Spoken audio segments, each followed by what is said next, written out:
bem-vindas e bem-vindos a mais um episódio do Ipsuscast, entrando em seu segundo ano.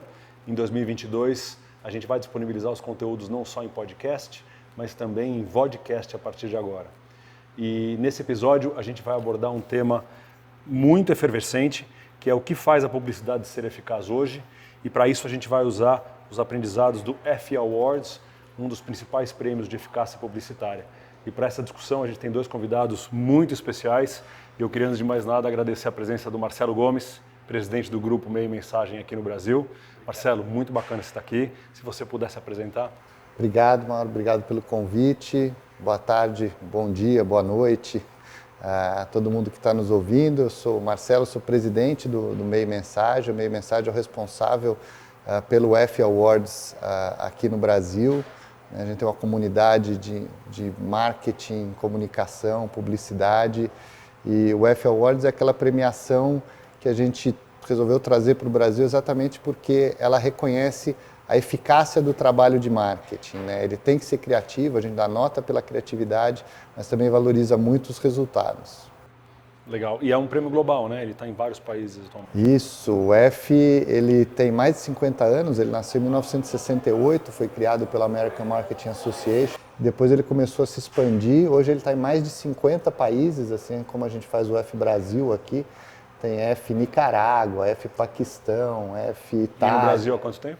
No Brasil desde 2007. Legal. A gente está aqui no Brasil, então já tem uma história. A gente veio com ele devagar para as pessoas entenderem o Effie. Ele é uma inscrição mais trabalhosa, né? Você tem que construir um case, né? Mostrar a estratégia, o insight, a ideia criativa, depois a execução disso, como aquela ideia ganhou vida, e os resultados. Então essa construção de case a gente foi trabalhando para que todo mundo começasse a entender como construir um case, como narrar isso tudo. Mas ano a ano, a gente, com exceção de 2020, com a pandemia, a gente sempre cresceu em número de inscrições. Hoje o Effie Awards Brasil já deve ser o maior da América Latina e um dos grandes no mundo inteiro. Que legal, parabéns pelo trabalho. Cíntia, olá. Olá. Seja bem-vindo, um prazer enorme ter você aqui. Cíntia Lin lidera a nossa área de uma service line que chama Creative Excellence, que avalia a excelência da qualidade criativa de todos os materiais que são testados. Cíntia, se pudesse apresentar? Eu sou a Cíntia Lin, da Ipsus, estou aqui há 15 anos e a gente sou head da área de Creative Excellence, como a Marcos colocou, e a gente basicamente faz ali todos os testes relacionados à comunicação, à estratégia de comunicação, assim que a gente ajuda as marcas a se sobressaírem, a terem comunicações mais eficazes. E acho que a ideia hoje desse bate-papo justamente porque a gente oficialmente agora somos parceiros oficiais do Effie e a ideia é a gente contar um pouquinho desses aprendizados. Né? Rapidinho, essa parceria, eu sei que não é uma parceria que só no Brasil, ela acontece em outros países também. No que consiste? A gente está namorando essa parceria há algum tempo. A Ipsus é parceira do Effie já em outros países, mais de 8 países. E esse ano a gente conseguiu fechar a parceria para justamente extrair dessa base tão rica que o Effie tem, com mais de 450 campanhas inscritas, quais são os aprendizados? Por que os premiados são os premiados? Quais são os aprendizados que a gente tira dali, pensando justamente nos indicadores que a gente foi construindo ao longo do tempo, e aí é um match de base de dados Ipsos com a base de dados Effie, e eu acho que ficou... Tem um viés meu aqui, mas obviamente eu achei que a análise e todo o report ficaram incríveis, ficou riquíssimo em termos de aprendizado. Então essa é a ideia hoje da gente contar um pouquinho do que legal. Vamos então falar um pouquinho desses insights, desses aprendizados baseados nessa riquíssima base de dados e tendo o privilégio de ver a eficácia, quer dizer, os resultados de cada uma dessas campanhas ou dessas ideias ou desses planos mercadológicos. Eu queria começar com o que marcou, o que diferenciou o Effie esse ano. Que evidentemente foi um contexto, quer dizer, um contexto absolutamente inesperado, universal, porque o impacto dele foi totalmente universal, mas que teve outras consequências na vida das pessoas. Qual foi a importância desse olhar mais contextual, mais macro nas nossas conclusões? Acho que o contexto sempre fez parte de uma estratégia de marketing, né? Quando a gente olha para a comunicação, né? De você conversar com as pessoas, de você levar uma mensagem, né? O contexto ele é sempre muito relevante, né? Você saber falar com a pessoa certa, mas na hora certa, no momento certo, né? Para as pessoas, elas não são as mesmas nos diferentes momentos da vida dela. Então, você entender o contexto em que aquela mensagem vai chegar sempre foi muito importante. O que a gente viu agora nessa avaliação, né, dos cases a avaliação foi em cima da base de cases de 2021. Né? Então, eram cases de inscritos que tinham resultados de janeiro de 2020 até junho de 2021. Então, era bem o período da pandemia. Né? Então, aí a gente sentiu o impacto grande disso, porque realmente foi uma coisa que mudou a vida de todo mundo, né? E de forma muito rápida, porque a gente tem alguns contextos que a gente consegue, né, no nosso trabalho, e vocês fazem isso com os clientes de vocês, mapear tendências. Então, são contextos que vão se modificando e as empresas conseguem, acho que, ir dirigindo a comunicação delas em direção àquilo. Né? Acho que ESG é uma coisa dessa, uma tendência que a gente vê. A pandemia foi uma mudança muito brusca, né? Tanto que se a gente pegar o segundo trimestre de 2020, né, muitas marcas cortaram a comunicação da noite para o dia. Né? Por quê? Porque elas precisavam, né, voltar para a prancheta com as suas agências e refazer toda uma estratégia, porque o contexto em que aquela mensagem ia ser apresentada mudou.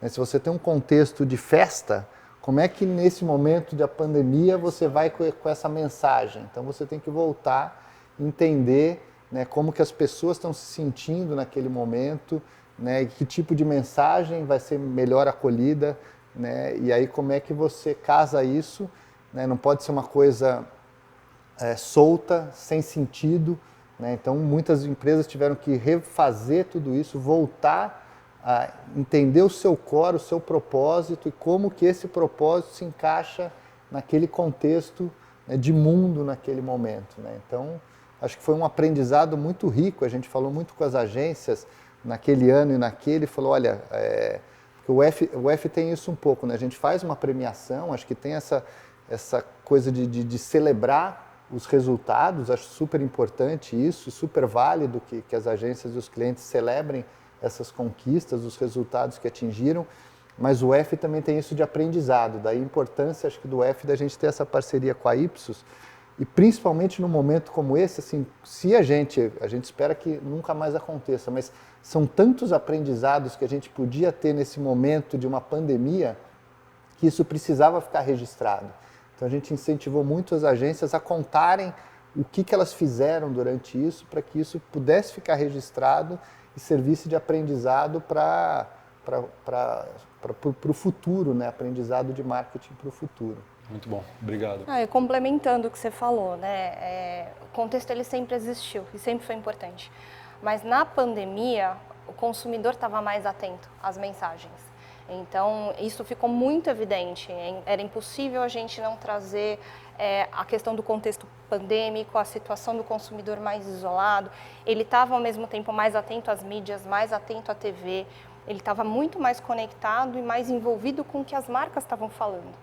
Então, foi um momento, e aí quando a gente vai para o anunciante, para as marcas, foi um momento que estava difícil priorizar. E agora? Qual que é o meu objetivo? Qual que é o meu objetivo? O que eu faço para comunicar? E aí já tem um outro problema que surge imediatamente na sequência, que é como é que eu vou comunicar?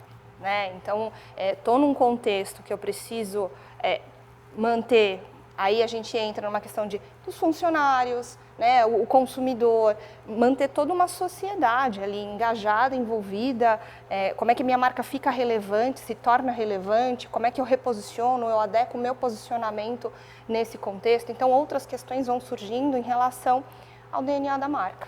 Então, é muito do que o Marcelo falou, a gente volta para a prancheta para refletir o que a gente é nesse mundo de hoje. E isso aconteceu. Obviamente tem essa necessidade de revisão, que é uma ruptura enorme do que as marcas vêm planejando.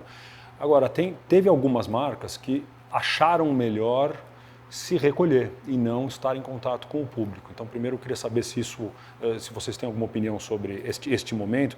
E segundo, a gente está falando muito do contexto da pandemia, porque a base de dados que a gente usou, obviamente, foi extremamente impactada pelo conceito da pandemia, mas eu imagino que fique um legado disso, né?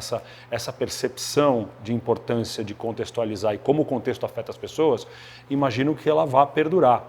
Então, estou imaginando daqui para frente, qual a importância do contexto que a gente, ou as marcas, tem que continuar prestando atenção. Posso contar um pouquinho, fazer um teaser ali do que a gente viu dos resultados e que tem muita relação com o que a gente vê na base de dados da Ipsos também. Não falar por si só já é um posicionamento, né? E aí a gente vê uma diferença também no que foi falado. Marcas que se preocuparam mais em manter a presença do que efetivamente trazer um conteúdo mais relacionado ao posicionamento, ao contexto, né, de ser mais legítimo, mais autêntico naquele momento, elas acabam sendo mais efetivas.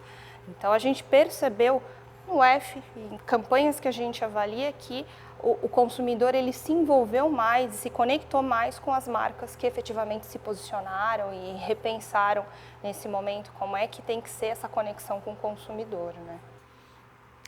Eu acho que é isso que a Cíntia colocou. Acho que não falar é uma opção, mas as empresas hoje em dia têm que entender que não falar também transmite mensagem, né? Então você pode escolher, e acho que as marcas não são obrigadas a entrarem em todas as conversas, mas elas têm que entender que isso também está transmitindo alguma mensagem para uma parcela da audiência. Acho que a pandemia foi uma coisa muito impactante, né? Então, você está presente na vida do seu cliente naquele momento com alguma mensagem, é uma coisa que talvez vai ficar muito forte dentro daquelas pessoas. Quem esteve comigo naquele momento? Porque tem momentos, você imagina, sei lá, 9/11, né? Quando acontece uma coisa daquela, a gente lembra quem esteve junto com a gente em momentos como aquele. Então, marcas que eventualmente tinham o que oferecer. Então, você pegar marcas que estavam próximas, que refizeram, sei lá, de alguma forma tentaram ajudar, estender a mão num momento como aquele, elas com certeza vão ser recompensadas, né, no afetivo, no emocional dessas pessoas no futuro, né? Essas marcas saem maiores do que começaram a pandemia justamente porque ousaram estar perto neste momento, né? Não tenho dúvida. Acho que uma série de outras consequências sociais que aconteceram desse grande fato vão perdurar. E isso talvez seja um grande desafio para a marca. Eu vou citar as coisas mais visíveis, principalmente do lado mercadológico, que são a percepção de desigualdade, um vácuo institucional grande que muitas marcas se propuseram a, sob certo aspecto, ocupar, a fragilidade e a desigualdade, em que mostra a fragilidade de grupos sociais que na pandemia escancaradamente foram mais prejudicados por falta de conectividade, por falta de emprego, por falta de segurança. Então, eu acho que algumas consequências da pandemia acabam perdurando e essas grandes causas, vamos chamar de causas de diversidade e inclusão, por exemplo, ou contra a desigualdade social, elas foram, sob certo aspecto, ou podem ser abraçadas pelos propósitos das marcas que acharem que isso tem a ver com elas. Eu queria ouvir um pouquinho de vocês qual a importância desse engajamento em causas sociais, que se algum tempo atrás muitos desses temas eram temas perigosos, em que as marcas não ousavam entrar, hoje muitas delas fazem questão justamente pelo que a gente falou antes, pela necessidade das marcas se posicionarem. Qual é a relação das marcas e do marketing de maneira geral com o engajamento social na visão de vocês e dessa análise que a gente fez? Eu acho que primeiro acho que essa já era um tema, uma tendência que a gente já vinha observando antes, né? Então essa pauta ESG, ela já é pré-pandemia. Acho que o que a pandemia fez em diversos aspectos, na verdade, foi acelerar, né? Mesmo no digital, né? Tem aquela brincadeira, aquele meme que virou, né? De quem transformou digitalmente a sua empresa, se foi o CIO, o CMO, na verdade foi o Covid, né? E a gente deu um salto, né, na transformação digital. Eu acho que essa já era uma tendência que, na verdade, se escancarou quando a gente viu, e exatamente pelo que você estava comentando, a gente viu o quanto falta ainda no nosso país, né, em diversas questões. A gente, né, todo mundo se surpreendeu com o número de pessoas que foram buscar ajudas, né, que eram invisíveis, né, para a política social do governo. Então, as marcas acho que começaram a perceber vácuos em que talvez elas pudessem atuar. Né? E nesse momento em que as pessoas estavam buscando uma mão, alguém que desse uma mão para elas, falou, puxa, isso aqui tem a ver com o meu propósito, né? Faz sentido, entendeu? Eu acho que as empresas entenderam que elas têm um papel social, entendeu? Que não é só função delas dar retorno financeiro para os seus acionistas, entendeu? Elas precisam dar um retorno para a sociedade em que elas atuam. Isso pode ou não estar ligado à comunicação, né? A gente pode querer atuar em diversas frentes, né, sociais sem usar isso na minha comunicação, porque não tem a ver com a comunicação da minha marca. Né? Então, acho que tem uma coisa que é o que a empresa corporativamente faz e, eventualmente, né, principalmente se ela faz isso, eventualmente ela pode usar isso na comunicação. O que ela não pode é querer usar na comunicação se ela não faz. Porque hoje em dia, né, isso é cada vez mais transparente e esse telhado de vidro uma hora vai se quebrar. Mas quando ela já faz alguma coisa e ela enxergou nesse vácuo uma oportunidade de associar isso a uma marca, eu acho que esse foi um momento em que isso se sobressaiu porque as pessoas estavam carentes disso. Né? Então acho que quem conseguiu fazer isso acabou tendo grandes resultados. Acho que historicamente o consumidor ele procura, na verdade, por heróis, por representantes. E a gente vê isso, o consumidor pedindo para que a marca seja de fato um representante, um porta-voz e que tenha de fato um impacto maior na sociedade. E a causa, o propósito das marcas, elas vêm como uma contrapartida no final. Tem que ser legítimo, tem que ser autêntico, não dá para ser simplesmente uma questão de casting, a gente entra numa questão de execução versus a prática, né? Então, quando a gente entra no universo de propaganda, a gente não está falando só sobre, poxa, vamos colocar um negro ou uma mulher na liderança ou no protagonismo dessa campanha, dessa comunicação, né? Tem a ver com a retratação, tem a ver com ser verdade, com de fato a gente está promovendo um impacto. Não é surpresa que a publicidade, ela, de alguma forma, ela é uma identidade que se constrói para a sociedade. Então, o consumidor, na pandemia especificamente, acho que ele levou essa necessidade e esse pedido realmente para as marcas, para os anunciantes, para que a gente se E para as marcas colocasse. que de fato perceberam legitimidade, de fato elas realizam aquele envolvimento, aquele engajamento com a causa que for, e comunicaram. Isso tem algum efeito na eficácia da atividade? Em geral, o que a gente observa é que as comunicações que dialogam, que trazem essa identidade do brasileiro, porque no final é sobre isso também, é sobre a gente se enxergar ali, a gente ser retratado da forma certa, elas acabam sendo sim mais efetivas. São mais memoráveis, geram mais discussão, geram mais reflexão e está muito atrelado à escolha da marca. No final é aquilo, a gente vai escolher a marca que está do nosso lado. Não, acho que é isso mesmo. Acho que a gente tem, as marcas têm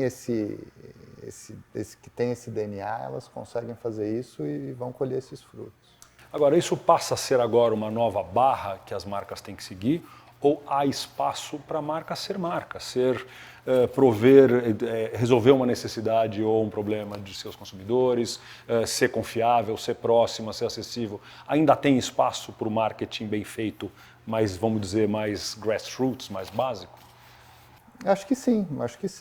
Como a gente estava falando antes, acho que elas não têm que entrar em todas as discussões, todas as conversas, elas têm que entrar onde faz sentido para elas.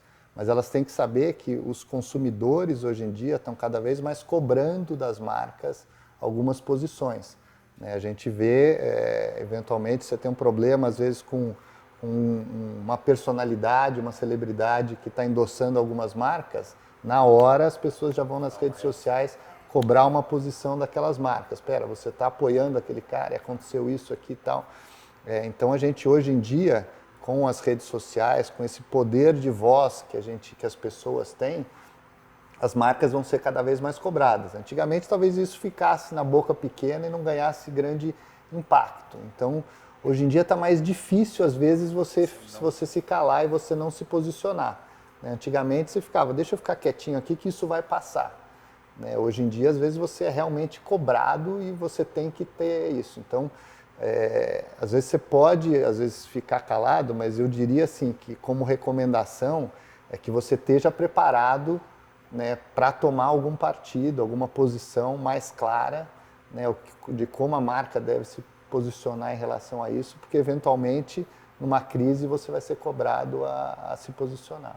E fica muito evidente na premiação que a efetividade ela não reside só nas causas. Então a gente tem essa liberdade, a gente é uma empresa, é uma marca e o consumidor sabe que existe ali um produto por trás e que, né, existe inovação, existem outros temas ali que podem ser retratados.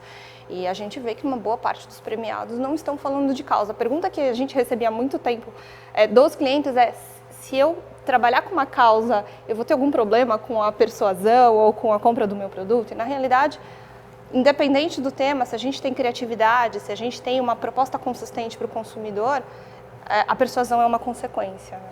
Perfeito. E não necessariamente olhando do lado da comunicação, o que a gente notou sobre diversos trackings que a gente fez durante esse período, é que inclusive havia uma percepção dos consumidores de que a própria disponibilidade e acesso às marcas traduzia essa sensação de parceria, de colaboração, de solidariedade. Quer dizer, o simples fato dele estar disponível já era essencial.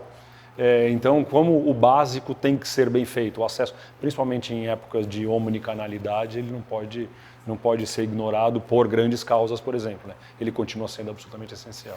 É verdade. E acho que aqui vale também um ponto da força dessa indústria nossa da comunicação, né? A força e o impacto que a nossa indústria tem, né, no dia a dia das pessoas, como percepção, como movimentos das pessoas, entendimento, capacidade de gerar mudança. Né? Então, quando você olha, né, uma indústria que talvez não seja em si muito representativa no PIB, mas o impacto que ela pode ter certamente é uma das mais importantes, né, dentro da indústria. Muito bem notado, inclusive do ponto de vista social. Quer dizer, sem dúvida. Claríssimo, acho que ficou escancarado. Quais são os próximos passos do EF? Eu sei que as inscrições estão abertas. As inscrições estão abertas até o comecinho de agosto, depois final de agosto, em setembro, a gente vai fazer as etapas de julgamento. Em outubro a gente divulga quem são os vencedores do EF, mas sem dizer a cor de troféu, se é ouro, prata e bronze. Essa informação a gente guarda até dia 8 de novembro, que é quando vai ser a cerimônia de premiação do EF. Então a gente vai estar aí reunido com 500, 600 pessoas para celebrar os vencedores e lá eles vão ficar conhecendo quem é o troféu ouro. Quem quiser ter mais informação? f.com.br. FE, né? Com dois Fs. Com dois Fs, ie.com.br. Legal, Marcelo, obrigado. E a apresentação do relatório? A apresentação do relatório vai ser transmitida já na próxima semana, dia 19, às 10 horas. Então, é só se inscrever também. Vai estar na plataforma do EF junto com todos os cases. A gente vai comentar alguns cases, a gente entrevistou alguns convidados, então vai ser bem interessante. E aí vamos entrar em muito mais detalhe do que a gente falou aqui. Muito mais. f.com.br para se inscrever, inclusive, para a apresentação. Marcelo? Quem perder, está ouvindo isso depois do dia 19, isso continua disponível on demand. Então, se você perdeu, vai estar a gravação lá. Vai estar a gravação lá, pode acompanhar. Legal, Marcelo, parabéns pelo trabalho que vocês têm feito. Obrigado mais uma vez pela presença. Obrigado, Márcio. Valeu, Cíntia, parabéns pelo reporte, que ficou incrível mesmo. Obrigada. Obrigado, gente. Obrigado a todos. Até o próximo episódio.